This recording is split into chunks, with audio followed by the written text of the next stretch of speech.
Pernah nggak sih kalian penasaran banget sama dunia AI, tapi pas mau mulai malah bingung sendiri harus dari mana?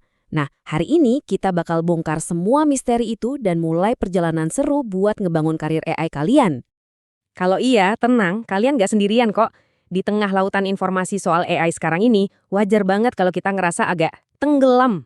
Tapi jangan khawatir, anggap aja pembahasan kita kali ini sebagai peta yang jelas buat nuntun kalian melewati semua kerumitan ini. Yep, kalian nggak salah baca. Cuma dalam 2 tahun, ngerti AI udah bukan lagi skill tambahan yang keren, tapi udah jadi kemampuan dasar di dunia kerja.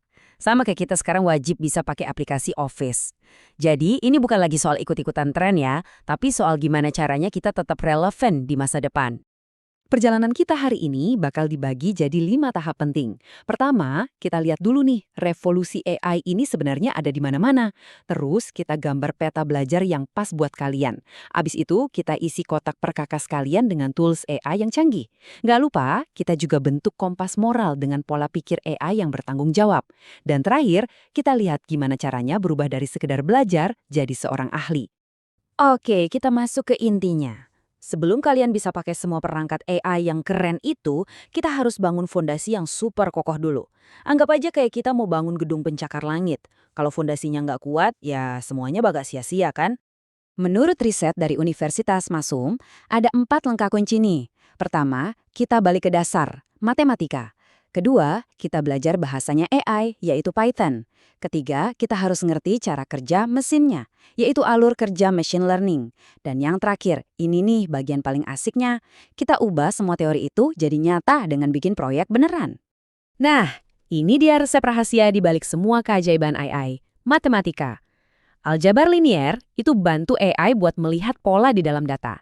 Terus kalkulus, itu yang bikin AI bisa terus belajar dari kesalahannya dan jadi makin pintar.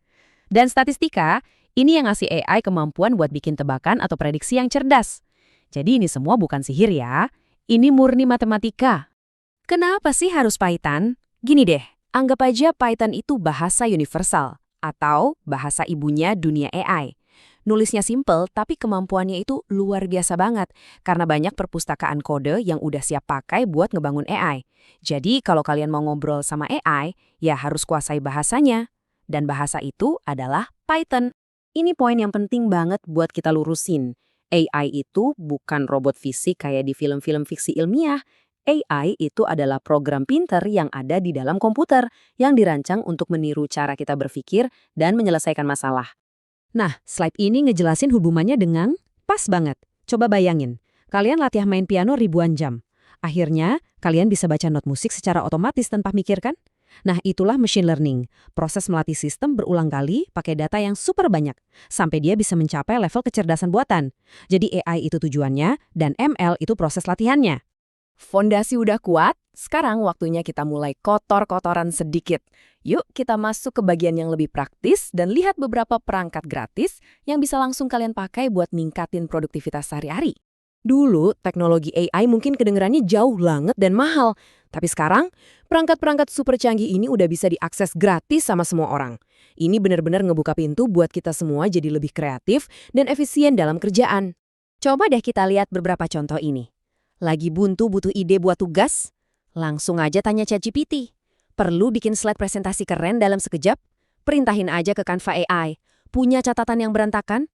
Biarin Notion AI yang ngerangkum. Dan kalau butuh terjemahan yang akurat, ada DeepL. Semuanya gratis dan siap ngebantu kalian sekarang juga. Oke, jago pakai toolsnya itu penting, tapi ngerti dampaknya itu jauh lebih krusial. Sekarang kita bakal bahas bagian yang paling fundamental dari perjalanan ini, etika dan tanggung jawab dalam membuat dan menggunakan AI. Kutipan dari jurnal Rewang Rencang ini ngena banget. Ini negasian kalau teknologi itu nggak bisa jalan sendiri.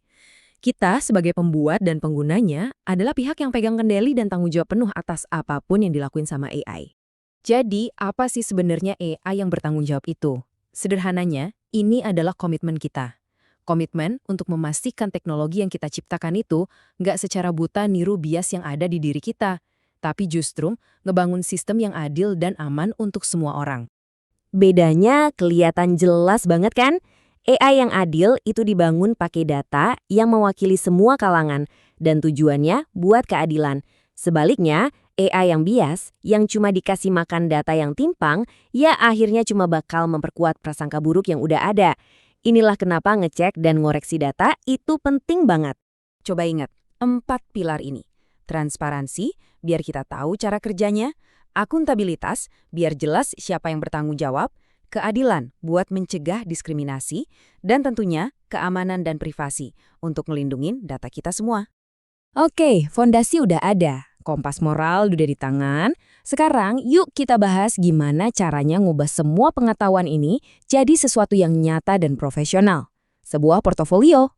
Nah, ini dia saatnya buat beraksi. Baca teori itu penting, tapi cuma dengan ngebangun proyek nyata, kalian bisa buktiin kemampuan kalian. Portofolio itu bukti nyata ke dunia kalau kalian bukan cuma tahu, tapi kalian juga bisa. Bingung, mau mulai dari mana? DQLab ngasih beberapa ide yang menarik banget. Coba bayangin, kalian bisa bikin model buat prediksi harga properti, bikin sistem rekomendasi musik kayak layanan streaming favorit kalian, atau bahkan nganalisis data kimia buat nentuin kualitas anggur. Ini semua proyek nyata yang relevan banget sama kebutuhan industri. Dan ingat ya, kalian gak harus ngelewatin perjalanan ini sendirian. Gabung deh ke platform kayak Kaggle atau komunitas AI di kampus. Diskusi, kolaborasi, dan belajar dari orang lain itu bakal mempercepat kemajuan kalian berkali-kali lipat. Jadi, inilah inti dari semua perjalanan kita. Tujuannya bukan sekadar jadi pengguna pasif teknologi AI, puncaknya adalah menjadi seorang kreator yang aktif, inovatif, dan yang terpenting, bertanggung jawab. Petanya sekarang udah ada di tangan kalian, mulai dari fondasi, perangkat, etika, sampai ide proyek. Pertanyaannya sekarang bukan lagi gimana caranya, tapi apa yang akan kalian ciptakan. Jadi, apa yang akan kalian bangun? Masa depan ada di tangan kalian.